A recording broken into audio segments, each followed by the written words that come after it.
Hey folks, everything new under the sun.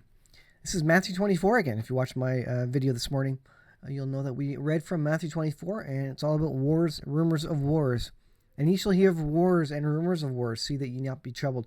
For these things must come to pass, but the end is not yet.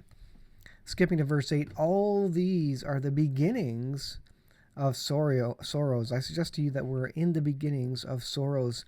This is an article from Jerusalem Post, jpost.com. This is significant. Ukraine war is just a warm-up.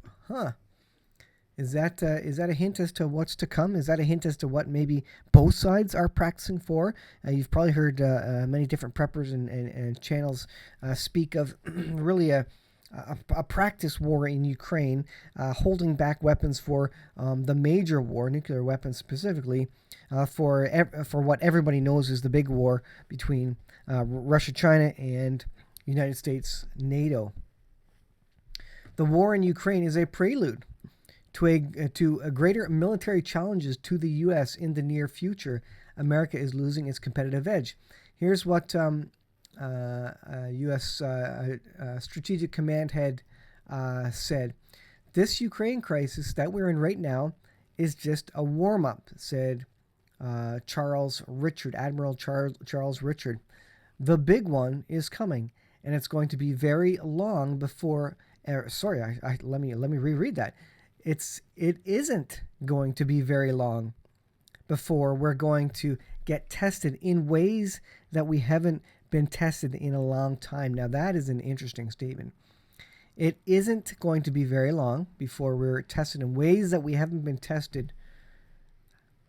This is an interesting statement. Biblically speaking, I think it's very accurate. The Bible speaks of incredible things that are coming. You talk about the wars, the apocalypse, the wars, the pestilence, the economic collapse, etc., that is coming upon the world.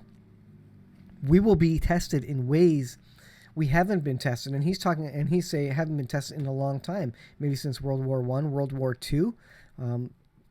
That means everything. That means great hardship. That means great famine and economic troubles, upheaval, and lots of death. And what does the Bible say in the last days? You read the seals from Revelation 6, the four horsemen of the apocalypse, and that's basically what it is.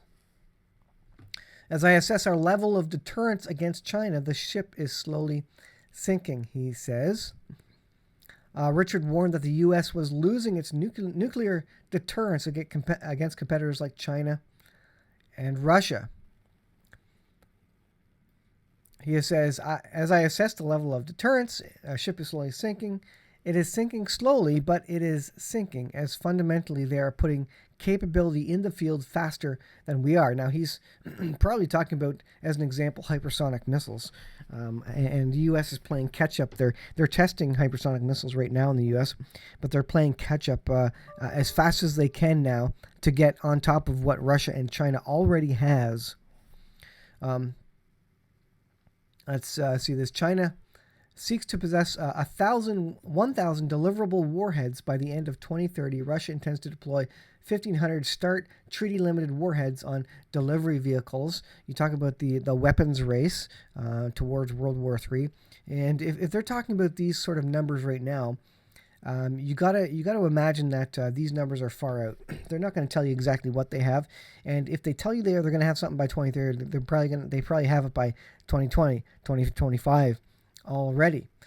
So this is a great warning, and I think a great reflection of Matthew 24. Wars and rumors of wars, all these are the beginning of sorrows. Folks, I think maybe as of the start of the pandemic, I think we've entered the slow-growing birth pains and the beginning of sorrows, as life is not like it was. It will never be like it was. Remember 2019? Everything was awesome. Everything started going downhill at that point, and I think we are headed for World War III, folks. Be prepared.